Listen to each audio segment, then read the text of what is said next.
So, first of all, you know, this is not a agenda that was planned by the body here as part of public participation. And it's not meaningful if the voices in here are not being heard about what they like or they dislike. And I know you might not have been prepared for that, but that's part of the democracy and understanding participation. You got to, it has to flow from the bottom. It can't be flowing from the top. And you might not have that intention. You might not have that intention, but that's how you're coming across. So when you do these tabletop exercises and the audience is making a request, you got to build the time in to deal with the request.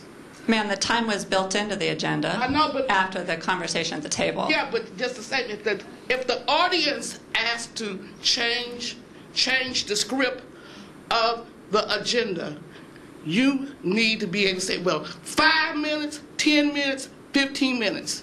Well, the audience, there's multiple people in the room, okay, and there's one or two people. But I'm just if also, I'm trying to help. If we're running a democracy, then I'm trying to help you here. I'm trying to help you here. You need to listen, but I'm trying to help you here. Right. All right, and you need to listen. If you had a different kind of approach to say, those in here who would like to change the agenda to hear the public comment, that's something different. You didn't even ask that. You said we're going to follow this agenda. You didn't ask those to raise their hand, stand up, if they would like to have public comment first. My name is Margaret Gordon. I'm with an organization called the West Oakland Environmental Indicators Project. And for the last 22 years, all my work around the environment and transportation, housing, jobs, everything has been about West Oakland. So I want to, like I said, I want to help you here. I'm going to give you some meaningful suggestions and recommendations. You do not do tabletop exercising unless you have built relationships with your audience. All right? You don't plan, it would be much better you had a blank slate coming into this room and asking people, would you like to brainstorm first, before you just went into this whole agenda, agenda program based on not having their input. I live in West Oakland. See, West Oakland is known for tearing up stuff. Seriously tearing up stuff, and you have to start all over again. And one of the things you have to do is build relationships. And it does not sound that you have done a good job meaningfully building relationships. I'm going to give you 2 good examples of looking at what public participation is about. You have the EPA have a website called Meaningful Public Participation. You need to look at that. I worked with EPA in West Oakland for the last 8 years, and we set up what we call a collaborative model of looking at how do you not only look at things from the built environment, but also look at the economics, look at the whole community as a whole and not in pieces and parts. And also, how do you build those relationships to be able to communicate those things? And also, if the plan don't work, how do you mitigate it? That's part of the problem. When you have such traditional ideas on what is meaningful, no. Meaningful means go beyond what is traditional and getting your plan together with community. That's one. Then also you have to be in a place where you can adjust it. You need to be a place where people can hear that you really hear that you try to adjust your plan based on what's happening in their community or their needs.